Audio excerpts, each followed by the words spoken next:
Sveiki, Lauta! Kā jau trešdienās es atrodos šeit, Subaru pasaulē. Un atkal parakāsimies par kaut kādām interesantām lietām.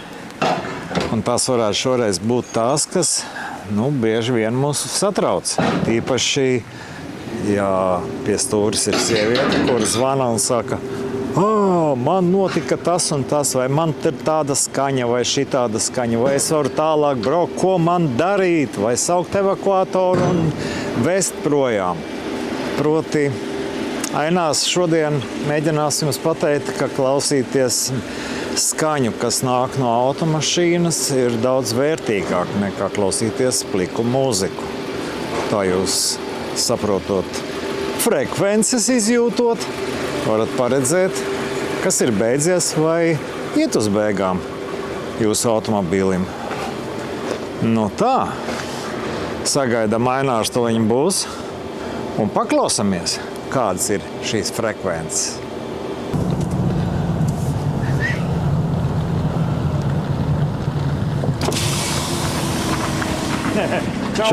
Čau, tu klāt, ja? Jā, es klāt. Tu teici, ka mēs varētu braukt, tu pa ceļam stāstīsi. Jā, es kur testēju tā klienta mašīnu, skatos, kas tur pa vainu.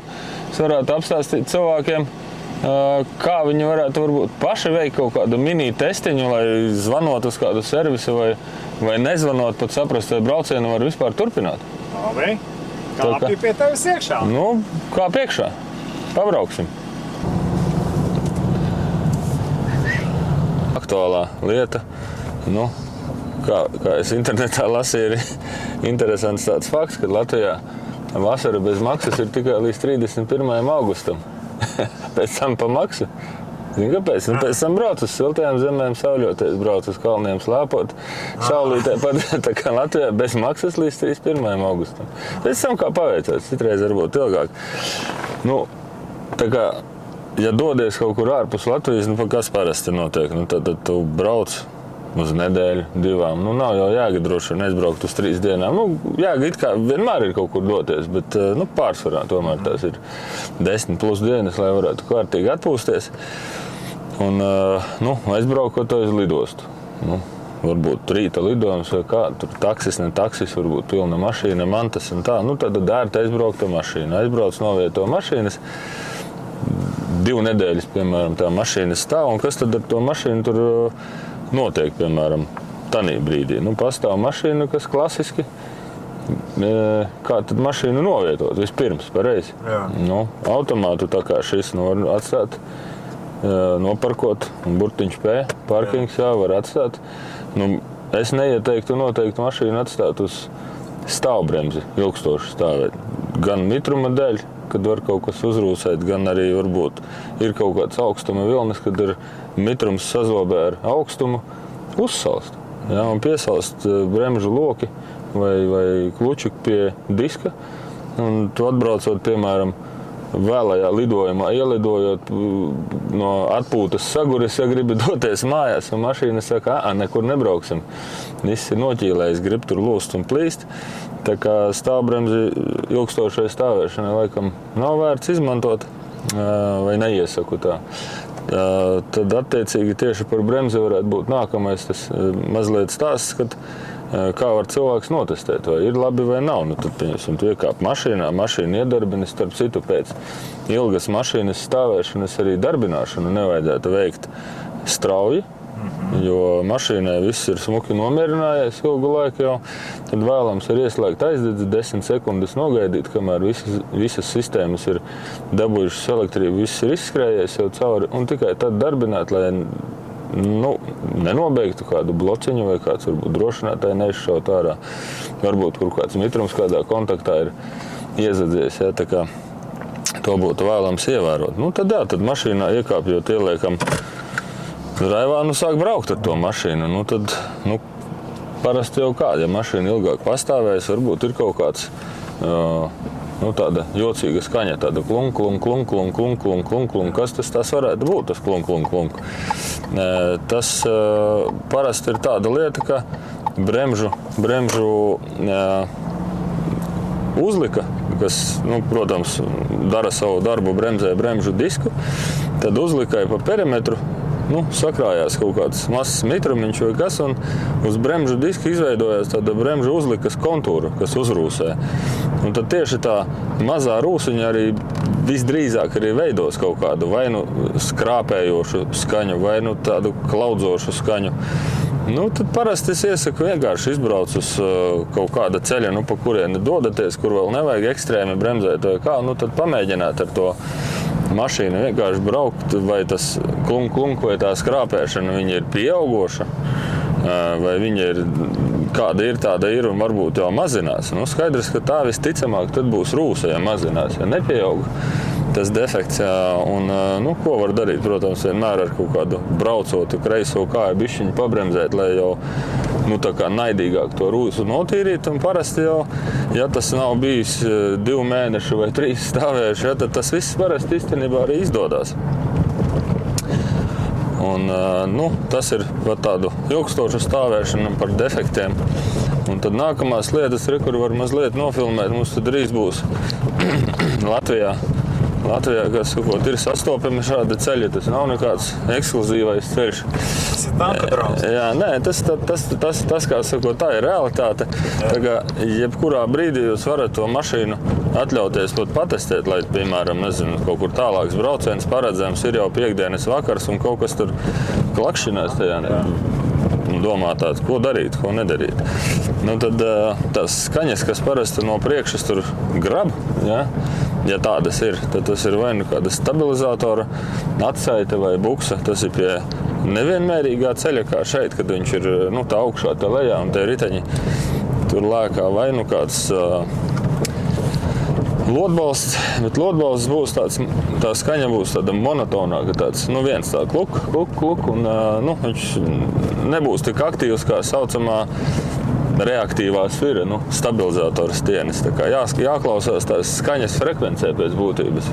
Tas, ko var notestēt pats mašīnas saimnieks, tad tas var būt arī tikpat labi pēc ilgstošas stāvēšanas vai vispār paņemam mašīnu, braucam, griežam stūri, vienkārši uz vietas vai uz vienu pusi vai uz otru pusi un jāklausās vai priekšā tur apmēram tādā paneļa augstumā vai mazliet zemāk, vai nav kaut kādas tāda kā lecoša sitiena skaņa, tāda klunk, kaut kas klunk.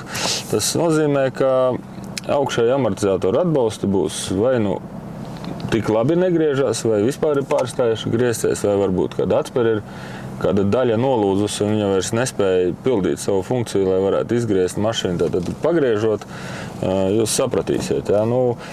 Protams, ka vienmēr var izkāpt ar kaut kādu mazu kabatas lukturīti un pārbaudīt vizuāli, cik tur daudz ir nolūzis vai kas, jo atspēra, piemēram, manā praksē ir bijis tā, ka nolūst un iedurās riepā. Un cilvēks, piemēram, iekāp mašīnā, brauc ārā no stāvvietas un aiziet gaisa pa gaisu, un riepa ir puša.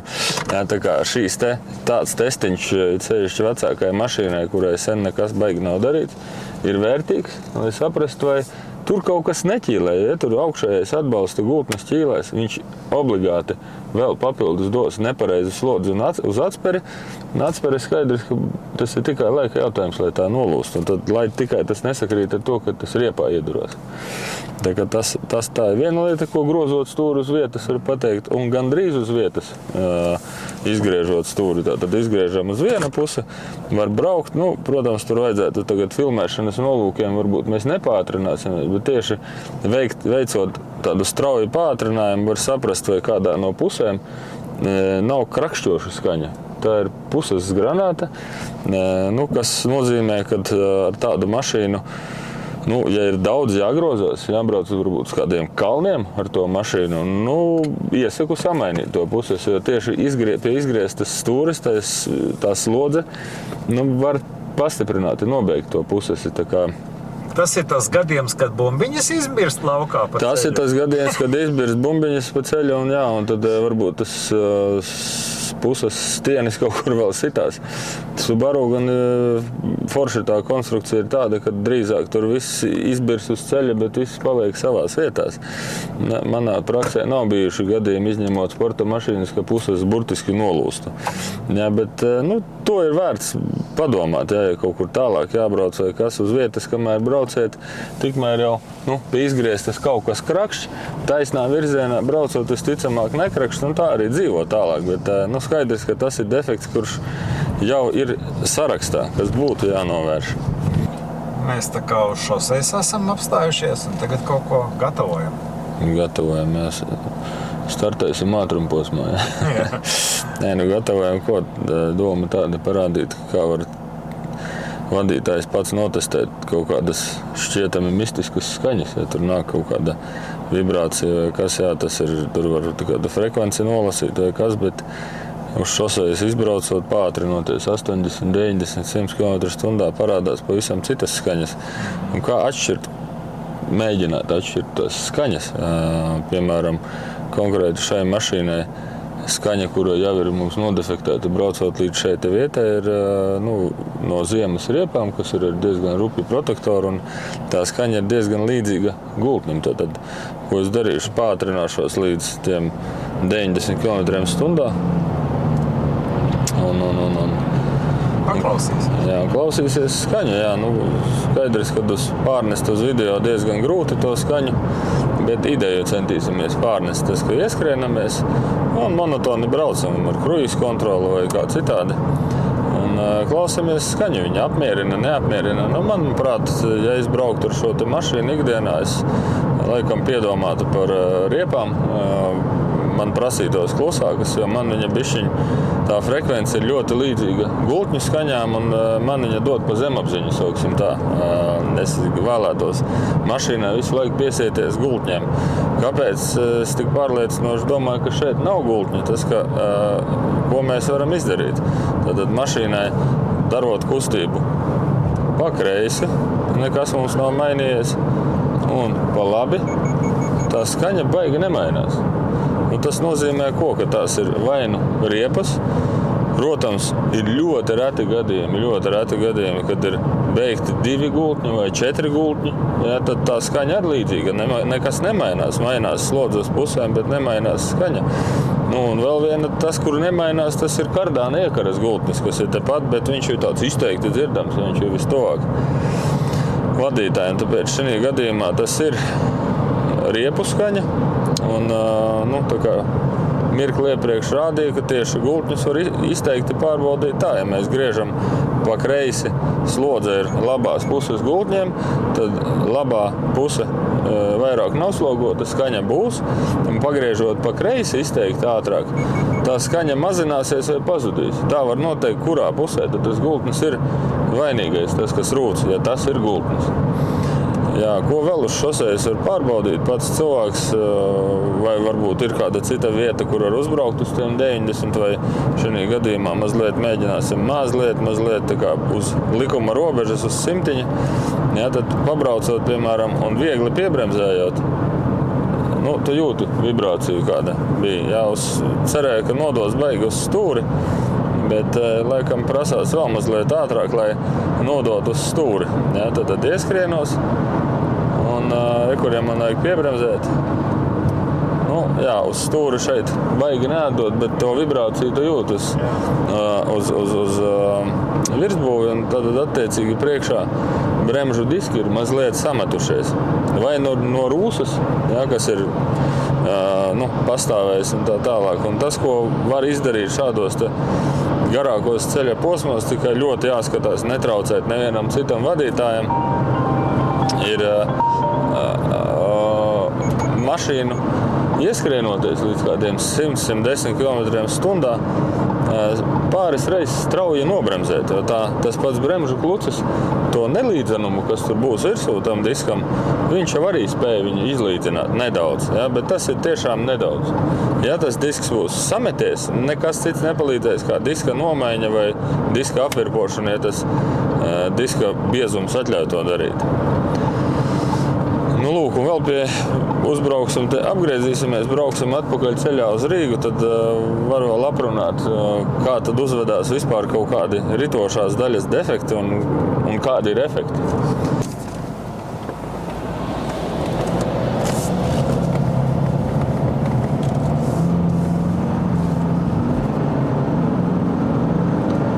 pie apgriešanās. Mēs varam arī pie pātrinājuma pārbaudīt, kas notiek. Jo no nulles pātrinoties jāskatās vai ir kādas vibrācijas. Pie pātrināšanās tā parasti būs puses iekšējie gali, kas izlīdzinoties ātrumam un slodzē, tā vibrācija pazūd. Un katru reizi, kad jūs gribēsiet apdzīt mašīnu vai pātrināties no krustājuma, tā vibrācija būs jūtama. Tā parasti ir puses, vai viena, vai abas. Un uz šosejas savukārt, kad vibrācija ir jūtama patstāvīgi, tad par to mēs parunāsim, ka būsim tūlīt pat uz šosejas, kas tie varētu būt par simptomiem un ko var gaidīt.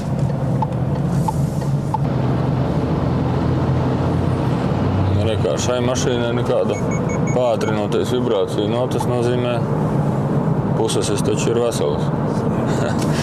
Daudz ko var nodefektēt tādā salīdzinoši īsā braucienā. Braucot pa šoseju vienmērīgi, dažkārt arī ir jūtama kaut kāda visu laiku vibrācija. Un tam par iemeslu var būt atkal pieminētās riepas balansējums. Tas var būt kardāns, kas var vibrēt. Tas var būt arī puses, kaut gan tas manā praksē ir retāk bijis. Tad ir tāda lieta kā sniegs vai dubļi diskos, kurus varbūt izbraucot pa kādu meža ceļu mēs salasam kaut kādu daudzumu. Un izbraucot uz šosejas mums nekas liekas, kas nu tagad mašīnai notiek. Un dažkārt pietiek ar kaut kādu zaru izbakstīt tos netīrumus ārā un tās visas vibrācijas beidzās. Man parasti tā ir, kad es izlieku ziemā pa kādu ezeru pārdīties. Es tam pabraukt īsti nevaru. No, jā, tā ir klasiska lieta. Novārdējis pa trasi. Sniegs ir salipis ar to karsto bremžu diska ietekmi tā kā sniegavīrs tur iekšā. Un tad jautājums, vai tas disks ir monotoni salipis, kas varbūt nekas trakākais. Bet ja kaut kāda trešā daļa tā sniegavīra izkrīt ārā, tad ir nepatīkami braukt. Nu, lūk, un vēl kas var būt uz šosejas, šai mašīnai, protams, tāda defekta nav. Ja, piemēram, ritošai daļai, it sevišķi priekšējā daļā, plaukts vai kāds lodbalsts vai stūres pirksti ir beigti, tad mašīna ik pa brīdim var netipiski sāk vibrēt, jo tie riteņi viens pret otru būtībā sāk meklēt ceļu. Nevis tu stūrē un vadi to mašīnu, bet mašīna kaut kādu daļu no tava stūrējuma veids pati. Un tad arī veidojās vibrācijas. Bet tas jau, protams, būs arī nedaudz sazobē ar to, ka izbraucot pa nelīdzenu ceļu vajadzētu būt kaut kādām grabošām skaņām. Ja? Un tāpēc to mašīnas testa mūziku, to frekvenču daudzumu un kāds viņš ir, ir svarīgi savu mašīnu pazīt, saprast, kas kurā frekvencē notiek, saprast, vai uz bedrēm bija kaut kas īpašs, vai, piemēram, man ir mīļa vieta testēt mazos ritošās daļas defektu Rīgā VF tilts. Superīga vieta, kur katru mazāko klaudzoņu mašīnā viņa tur izpaužās superīgi. Tā kā jums ir tāda sava vieta, kur...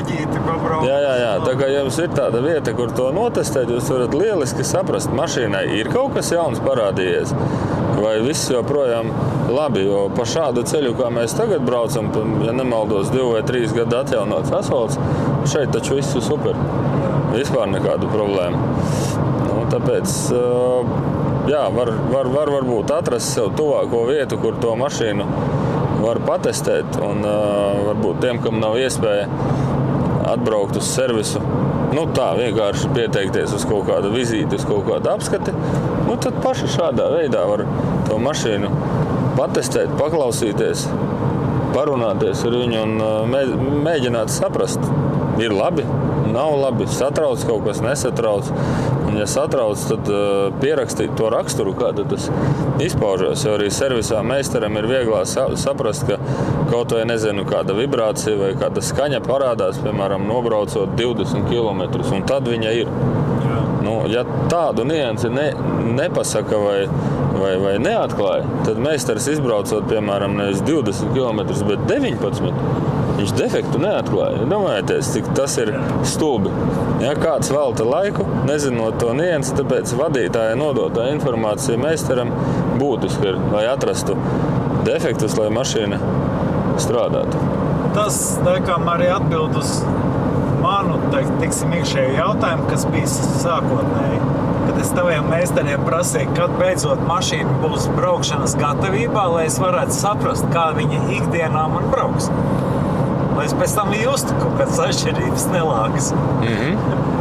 Nu jā, tāpēc ir vērts kaut kādā brīdī to mašīnu, ar kur jūs vēlaties braukt, piemēram, 3 gadus, ir vērts viņu savest tādā starta tādā pozīcijā līdz tam, kas jūs apmierina. Var jau būt ir kaut kāda skaņa, ar kuru jūs sakat, tai man tas neuztrauc. Un meistars saka, jā, tur, nezinu, piemēram, tas ir kaut kāds bremžu suports vadīklās grab.